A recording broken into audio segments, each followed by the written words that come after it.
우리 화해와 화목의 시간입니다. 옆사람과 인사 나눕니다. 주님의 이름으로 사랑합니다.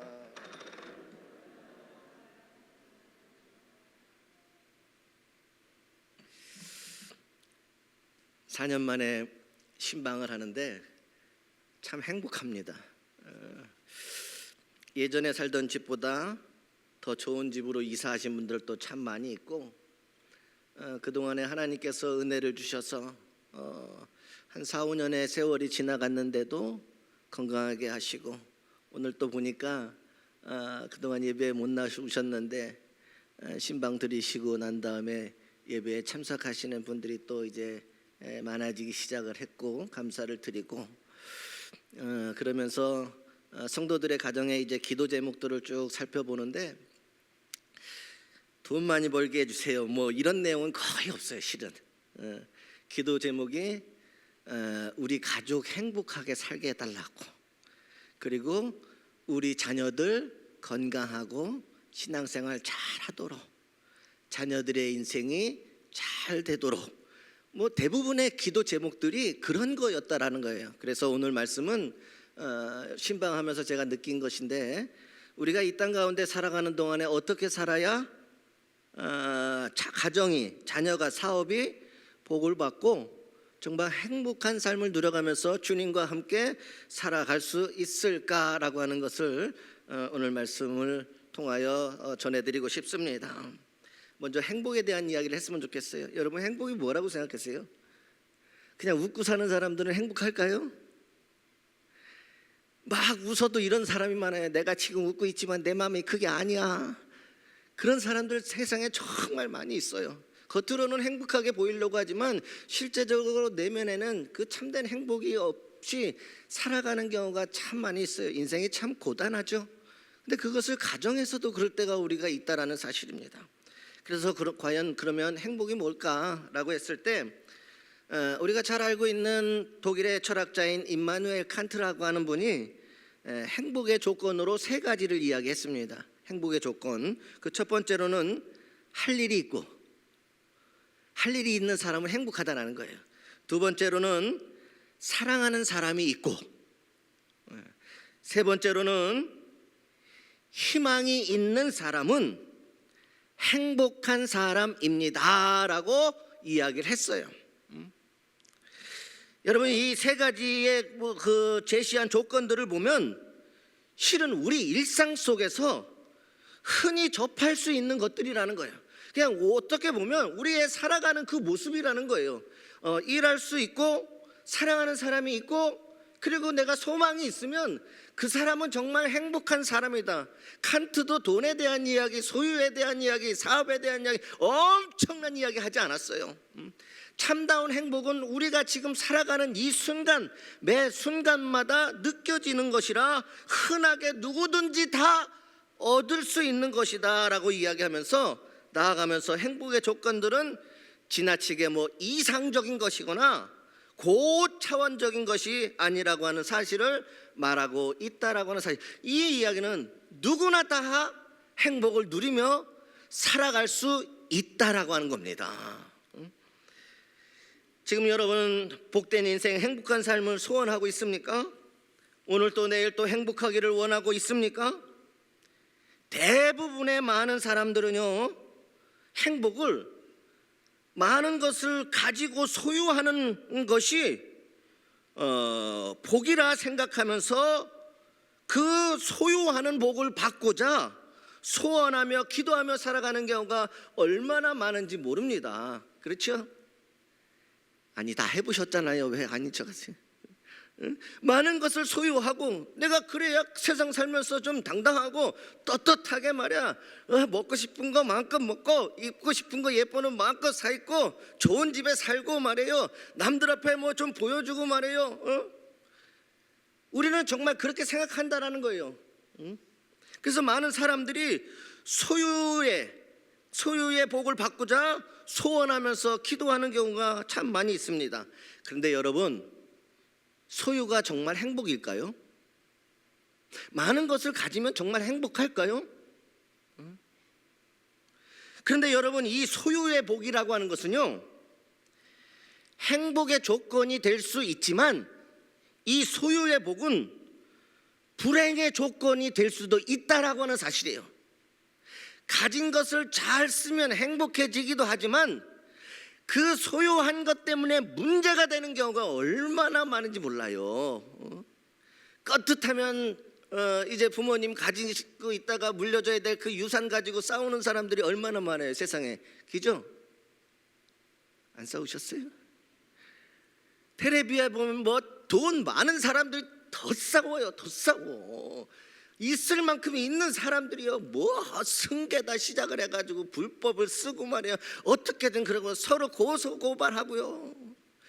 저는 참 고마운 게 저희 집은 고소고발할 게 없다라는 겁니다. 저희 집에서 나누어 줄 수 있는 것은, 자녀들에게 나누어 줄 수 있는 것은 저는 믿음의 유산밖에 없어요. 근데 많은 사람들이 그것을 가지면, 그래서 이 소유의 복이라고 하는 것은 정말 행복의 조건도 될 수 있지만 그것을 잘못 사용하면 그것으로 인하여서 많은 것을 소유하고 오히려 불행의 조건이 될 수 있다라고 하는 사실입니다. 그래서 우리 그리스도인들은요, 따라서 성도들은 자신이 하나님으로부터 받은 복, 그것이 건강이든 그것이 물질이든 그것이 어떠한 것이든지 간에 자신이 받은 복이 행복의 조건이 되도록 행복한 삶을 위하여 우리는 하나님의 손이 우리를 붙잡아 주시도록 그 복이 행복의 삶으로 누릴 수 있도록 우리는 하나님 앞에 우리의 삶을 맡기고 기도해야 된다는 사실입니다. 그래서 이 복이 불행으로 가지 아니하고 하나님의 손이 우리를 붙잡아 주시고 지켜주심으로 인하여서 그것이 행복으로 가는 인생을 살 수 있기를 주님의 이름으로 소망합니다. 우리가 왜 하나님 앞에 기도해야 되느냐? 왜냐하면 여러분, 복과 행복은요 다른 개념이에요. 우리는 복을 받으면 무조건 행복하다라고 생각을 합니다. 근데 행복과 복의 개념은 달라요, 여러분. 둘 다 뒤에 복자는 똑같은데 의미는 다르다라고 하는 겁니다. 세상에서 받은 복이 곧 행복이 아니라고 하는 말입니다. 풍성한 음식 자체가 복이라면, 내가 우리 집 가정에서 우리 집안에서 먹고 살고 할 수 있는 풍성한 것들이 하나님이 우리에게 주신 복이라면, 행복은 뭐냐? 맛있게 그것을 먹을 수 있는 입맛이 행복인 거예요. 여러분 좀 이해 가시죠? 하나님이 많은 것을 주신 것은 복이지만 그 복이 행복하기 위해서는 그 맛있는 거 주셨으면 맛있게 먹어야 행복하잖아요. 입맛 다 잃어버리고 진수성찬 차려보세요. 화납니다. 응? 먹고 싶은데도 전혀 입맛이 없어요. 응? 여러분, 좋은 집이 복이라면 사랑을 받고 주고받고 사는 식구들이 행복이 되는 겁니다. 자녀는 가정의 복 그 자체이고 그 자녀의 효도는 부모에게 행복이 되는 거예요. 그래서 성경은요 이렇게 이야기합니다. 마음의 즐거움은 얼굴을 빛나게 한다라고 말씀하고 있어요. 여기서 마음의 즐거움이 뭐냐? 바로 성경에서 이야기하는 행복인 거예요. 그러니까 성경에서는 행복을 뭐라면 내 마음의 기쁨이다 이렇게 이야기하는데, 내 마음의 기쁨이 있으면 우리는 이 땅 가운데 얼마든지 행복을 누릴 수 있다라고 하는 사실입니다. 마음의 즐거움이 행복한 마음이다. 행복은 마음의 즐거움입니다. 이 마음의 즐거움은 또한 성경에서 뭐라고 이야기냐? 바로 서로 사랑이라라고 표현하고 있는 것입니다. 어느 때 우리의 마음에 기쁨이 있고 어느 때 우리가 행복을 누리느냐? 서로 사랑할 때라고 하는 사실입니다. 그러므로 여러분, 우리가 행복한 삶을 살기 위해서는 첫 번째가 즐거운 마음, 행복한 마음이 있어야 되는데 그 행복한 마음은 사랑으로 시작이 된다라고 하는 사실이에요. 여러분, 조금 부족하면 어떻습니까? 그 가정에 사랑이 가득 차보세요. 여러분 신방을 가보면요, 정말 잘 사는 집도 있고 정말 어렵게 사는 가정도 있어요. 그런데 잘 사는 집이 다 가서 보면 행복한 것이 아니라고 하는 사실이에요. 진짜 행복한 가정은 많은 것을 가지지 못했어도 서로를 아껴주면서 사랑해주면서 감사한 일, 기뻐한 일, 그러한 것들이 나누어지는 것이 참된 행복이 되어질 줄 믿습니다. 그러므로 복을 받는 것도 중요하지만 복을 누리는 것이 더 중요합니다. 복을 누리는 것이 바로 행복이기 때문입니다. 여러분의 가정이 행복을 누리시기를, 행복이 넘치시기를 주님의 이름으로 소망합니다. 우리가 살아가는 세상은 경제 원리에 따라서 움직입니다. 처음엔 행복에 대해서 이야기했고 이제는 사랑에 관련된 이야기를 하고자 합니다. 우리가 살아가는 이 세상은 경제 원리에 따라서 움직여져요. 그러므로 자신에게 유익이 되지 않으면 가차없이 그것을 끊어버립니다. 내게 유익이 되지 않으면 버려버린다라는 거예요.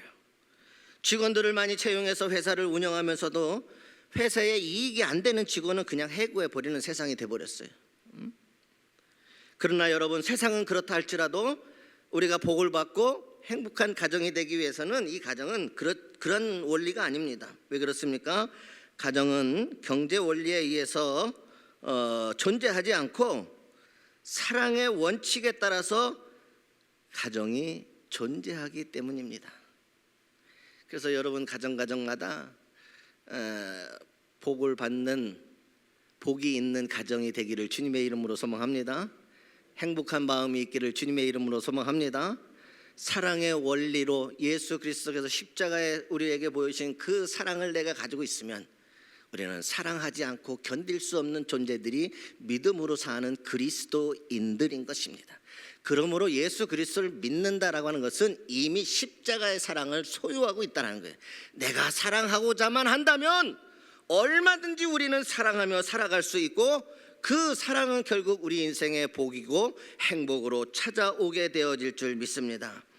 여러분, 자녀가 가정의 문제를 일으켜도 그 가정에서 자녀를 결단코 버리지 않습니다. 어떻게든 그 자녀를 더욱더 감싸고 더욱더 바른 길로 인도하고 훌륭한 사람이 되도록 그를 위하여 끊임없이 기도하는 것이 가정입니다.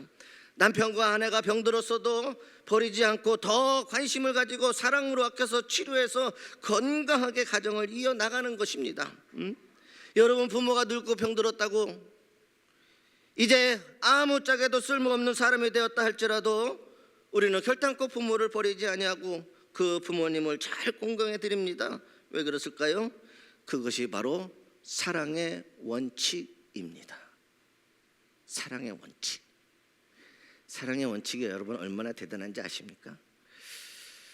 엊그제 이제 신방을 하는데 9시 반부터 이제 신방이 시작이 돼요. 근데 8시, 아침 8시 저희가 준비하고 씻고 준비하고 이제 다 이렇게 하는 시간인데 저희 아버지께서 전화를 저희 사모한테 했어요. 아내한테 전화를 했어요.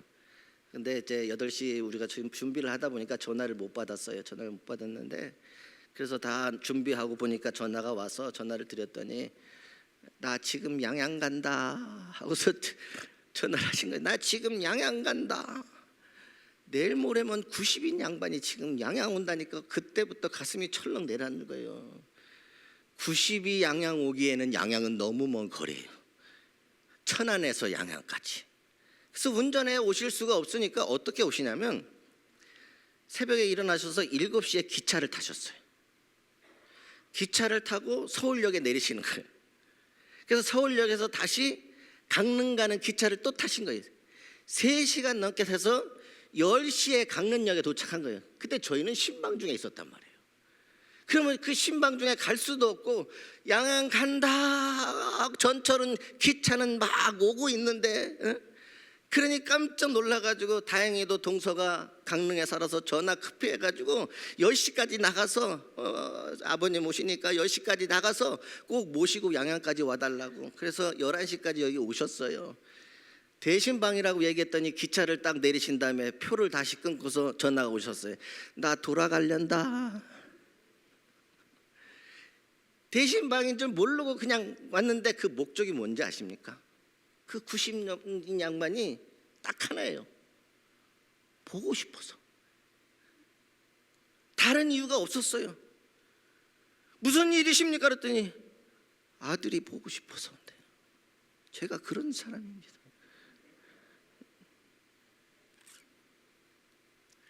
여러분, 갑자기 길을 잃어버릴 수도 있고 무슨 일이 있을지 어떻게 알아요? 그래서 조심해서 10시에 내려서 우리 처제가 모시고서 왔어요. 그래서 한 11시쯤 왔는데 네 번째 가정 신방은 조금 다음으로 좀 미루고, 그래서 잠깐이라도 잠깐 들리시라고, 올라가지 마시고. 근데 양양에 오셨는데 나 버스 타고 가려다 또 그런 거예요. 저희 집에서 딱 5분 정도밖에 없었어요. 5분의 시간 동안 자식 한번 보려고 그 먼 길을 왔던 거예요. 그리고 자식한테 피해가 될까 봐 나 버스 타고 가려다 버스 타고 가다가 길 잃어버려가지고 천안이 아니라 저기 부산 가 있으면 어떡하냔 말이에요. 그래서 신방을 뒤로 미루고 양해를 하고 모셔다 이제 모셔다 드리는 거예요. 모셔다 드렸는데 아버지의 이유는 딱 한 가지였어요. 아들이 보고 싶다라는 거. 제가요, 신방을 하다가 그 소리 듣고 차 운전대 붙잡고 콱, 아내가 옆에 딱 있고, 그 노인분이 그렇게 이제 걷지도 제대로 못하는데 그 이야기를 듣는데 눈물이 막 쏟아지는 거예요. 그 애처로움과 안타까움, 또 가슴에 죄송한 마음. 야, 내가 얼마나 안 갔으면 이렇게 보고 싶다고 이렇게 오실까. 그래서 꽉 잡고 입 꽉 깨물고 혼자서, 티 내면은 안 될까 봐 혼자서 눈물 흘리고 몰래 안 볼 때 닦고, 응? 그래서 한 5분 동안 보시면서 아들 보고 잘 살고 있느냐. 그래, 네, 됐다. 아들 봤으니 됐다. 그러고 가신 거였어요. 응? 여러분, 사랑이 있으면 행복해집니다. 그래서 성경에서는 십자가를 사랑이라고 이야기하고 있고, 그 십자가는 하나님과 우리의 관계를 복되게 하고 행복으로 나아가고 구원의 길로 인도하셨습니다. 주님이 우리에게 주신 말씀, 내가 너희에게 새 계명을 주노니 너희가 서로 사랑하는 가정이 되고 사랑하는 자녀가 되고 사랑하는 부모가 되어지면 하나님께서 그 가정에 복을 내리워 주실 줄 믿습니다. 그러면 우리가 어떻게 해야 행복한 가정이 될 수 있을까? 행복, 사랑, 그 다음에 어떻게 하면 행복해질 수 있을까? 세 번째예요. 주제 세 번째, 서로 이해해주는 따뜻한 사랑이 있어요. 서로를 이해해주는 따뜻한 사랑이 있을 때 행복해지는 거예요. 여러분, 이해가 뭔지 아십니까? 이해. 나 너 이해한다. 우리 참 그 말 많이 써요. 나 이해해. 다 이해해. 그거 나 알아. 이해해. 참 많이 쓰는 겁니다. 근데 여러분, 이해라고 하는 뜻이 뭡니까 도대체? 정말 이해라는 뜻을 알면서 우리가 이해한다라고 이야기했을까? 이해라고 하는 것은요, 내가 상대방의 입장을 인정하는 것이 이해예요. 내가 생각으로 그래 나 알고 있어가 아니라, 이해라고 하는 것은 뭐냐? 내가 상대방의 입장을, 그 입장을 내가 인정한 거예요. 인정. 그래서 그가 어떠한 것을 말하든지, 그가 어떠한 상황에 있든지 그 모든 것을 내가 받아들이는 게 이해예요. 받아들이는 게. 근데 우리는 날마다 다 알아, 나 이해했어. 그렇지만 막상 이해하지는 못하고 살기 때문에 거기에 항상 생각이 다른 거예요. 부모의 생각, 자식의 생각 다 다른 각기 갈 길로 가는 거예요. 그런데 우리는 항상 이해한다라고 이야기한단 말이에요. 정말로 여러분 복이 되고 행복한 가정으로 여러분이 살기를 원하신다면 서로 이해해주고 이해해주는 따뜻한 사랑이 있기를 주님의 이름으로 소망합니다. 이해는 나를 내려놓는 겁니다. 나를 내려놓고 내가 상대방의 입장 모든 것을 인정하고 수용해 주는 거예요. 말해봐라. 나는 없는 거예요. 상대방의 것을 인정해 주고 그를 세워주는 게 이해라고 하는 것입니다. 오늘 여러분의 가정이, 주님께서 이 땅에 오신 것은요, 우리를 이해해 주시러 오신 거예요. 우리가 죄인임에도 불구하고, 용서받을 수 없음에도 불구하고, 그럼에도 우리를 인정하시는 거예요. 용서하시기 위해서 우리를 이해하신단 말이에요. 상대방의 입장을 인정하는 거예요. 네가 그렇게 죄를 지을 수밖에 없었던 그 힘든 세월, 그 모든 것, 주님이 그것을 이해하시기 때문에 그 이해는 십자가의 사랑으로 인정하셔 주셨기 때문에 나를 위하여 대신 죽으시는 십자가의 위대한 사랑이 되었다라고 하는 사실입니다. 오늘 우리의 가정이 이 예수님께서 우리를 이해하신 그 이해가 있고, 그러면 십자가의 사랑이 있다면, 내가 먼저 그를 위하여, 가정을 위하여 죽어줄 수 있다면, 오늘 그것이 하나님이 우리에게 주신 복이, 가정이 행복으로 나아가는 길이 되어질 줄 믿습니다. 이해하는 가정 되시기를 주님의 이름으로 소망합니다. 여러분, 왕비병에 걸린 엄마가 있었어요. 왕비병에 걸린 엄마가 있었는데, 어느 날 아들에게 참 듣고 싶은 말이 있었어요. 우리 엄마 최고야, 뭐 이런 말 듣고 싶잖아요, 그죠?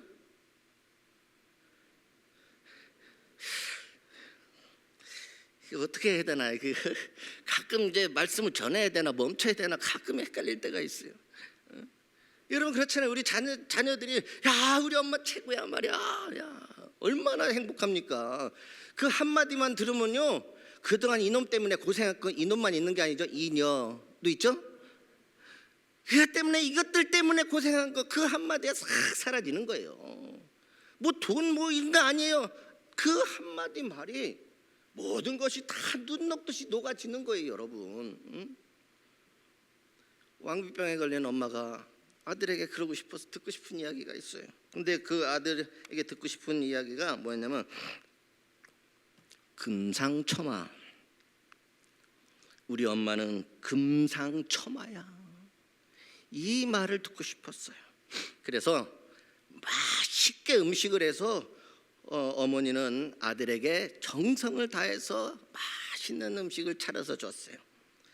예? 그리고 해주면서 아들에게 이제 금상첨화라는 말을 한 번쯤은 들어야 되니까, 아들, 엄마처럼 이렇게 예쁘고 믿거나 말거나지만 엄마처럼 이렇게 예쁘고, 보세요, 아무도 아멘 안 하는 거 다 알고 산다라는 겁니다. 이게 참 우리 주님은 정말 우리 마음에 생각도 꿰뚫으시는 분이에요. 그 대신에 그래, 어쨌든지 간에 엄마처럼 이쁘고, 응? 엄마처럼 똑똑하고, 엄마처럼 운동도 뭐 이제 다 연세 드셔가지고 뭐 아멘 지금 하신다고 뭐 운동도 잘하고 이렇게 맛있게 음식까지도 잘하는 것을 사자성어로 뭐라 그러지? 그랬더니 그래서 아들이 사자성어로 뭐라 그랬더니 아들이 하는 말이 자화자찬.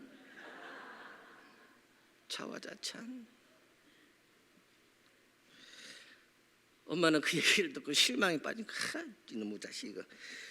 그런 땐 그런 마음이 들잖아요. 아이, 키워봤자 소용없다. 근데도 실망한 엄마는, 아니 그거 말고 다른 말 또 있지 않을까? 아들아, 그거 말고도 좋은 말, 다른 말이 있는데. 에? 그랬더니 아들이 이번엔 사자성어로 보라. 과대망상.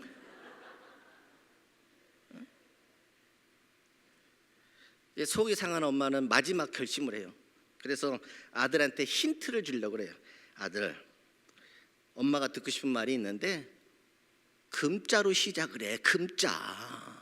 이제 알겠지?